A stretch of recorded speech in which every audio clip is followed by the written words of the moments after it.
Ons lees die oordenking vir 31 Mei uit Die Here is my herder met die vriendelike vergunning van Lizet Marie.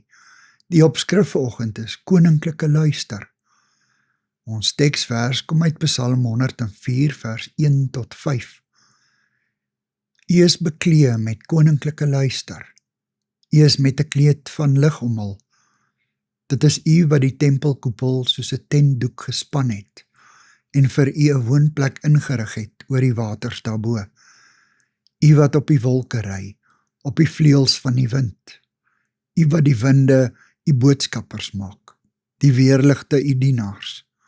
U wat die aarde stewig gevestig het, sodat dit nooit sal wankel nie. By gebrek aan woorde waarmee die psalmdigter God se almag en koninklike heerskappy kan besing, gebruik hy beelde uit die natuur. Sy digterlike beskrywings beweeg soos 'n videokamera wat 'n besondere toneel probeer vasvang. Ons visualiseer die hemelkoepel wat soos 'n bultende tentdoek gespan is, die weerlig se flitsende lemme, die stralende lig van God se kleed terwyl hy op die wolke ry. Henry Brement, 'n Franse skrywer, het gesê dat bewondering die krag het om ons van egoïsme te bevry. Wanneer ons God deur sy skepping ontdek, skuif ons perspektief.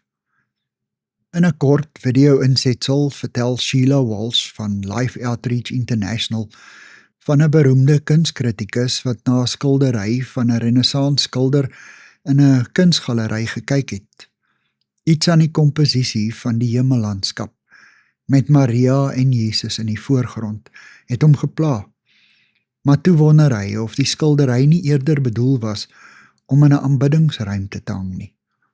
Net daar kniel hy voor die skildery. Toe hy opkyk, sien hy 'n ander skildery.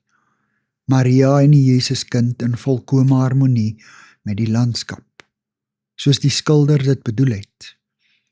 Wanneer ons aanbiddend na die lewe rondom ons kyk, sien ons God weer raak, die middelpunt van sy wonderbare skepping.